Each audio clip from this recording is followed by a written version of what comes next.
मुख्यमंत्री युवा कार्य प्रशिक्षणार्थी योजनेअंतर्गत आज अमरावती जिल्ह्यातील सर्व युवा प्रशिक्षणार्थी आज आपला अमरावतीला सन्माननीय जिल्हाधिकारी अमरावती यांना सर्वजण भेटले आणि या भेटीमध्ये जी आमची मुख्य 2 मागण्या आहेत त्या मागण्या त्यांच्यासमोर मांडल्या।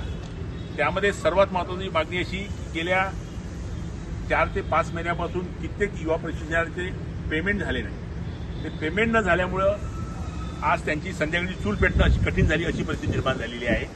त्यामुळे सन्माननीय जिल्हाधिकाऱ्यांनी सांगितलं की ज्या लोकांचे 4 ते 5 महिन्यापासून पेमेंट झाले नाही ते पेमेंट त्वरित त्यांच्या खात्यामध्ये जमा झाले पाहिजे। आणि दुसरा जो विषय आहे जो पूर्ण राज्याचा विषय आहे, जे पूर्ण महाराष्ट्रातील 1,16,000 युवा प्रशिक्षणार्थी जे तत्कालीन मुख्यमंत्री सन्माननीय एकनाथजी शिंदे आणि तत्कालीन उपमुख्यमंत्री देवेंद्र फडणवीस यांनी विधानसभा निवडणुकीपूर्वी त्यांना कायमस्वरूपी रोजगार देण्यासंदर्भात त्यांनी जी भूमिका मांडली होती त्या भूमिकेला आज ते सर्व सत्ताधारी जी मंडळी आहे ही सर्व विसरलेली आहे। त्यामुळे 1,16,000 प्रशिक्षणार्थी पूर्ण त्यांना वाऱ्यावर सोडून देण्याचा प्रकार या शासनाने केलेला आहे। म्हणून आमची मागणी सतत या संदर्भात रेटण्यासाठी जेवढे 1,16,000 प्रशिक्षणार्थी आहे या प्रशिक्षणार्थ्यांना कायमस्वरूपी रोजगार मिळावा म्हणून आम्ही सतत आंदोलन करत आलेलो आहोत। आम्ही जवळपास 23 आंदोलनं कालपर्यंत आम्ही 23 आंदोलनं केले।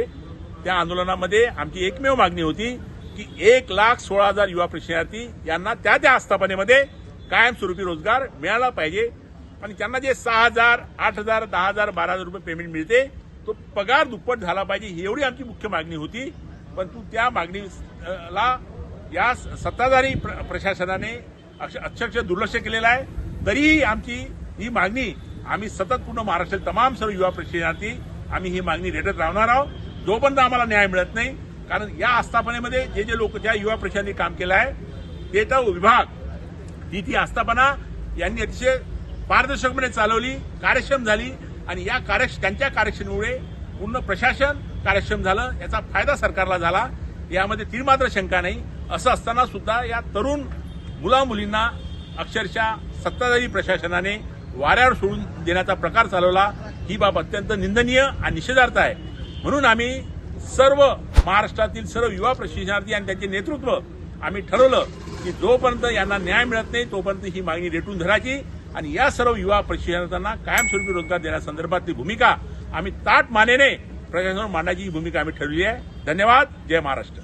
कायमस्वरूपी रोजगार मिळालाच पाहिजे, कायमस्वरूपी रोजगार मिळालाच पाहिजे, कायमस्वरूपी रोजगार मिळालाच पाहिजे। हम सब एक है, हम सब एक है, हम सब एक है।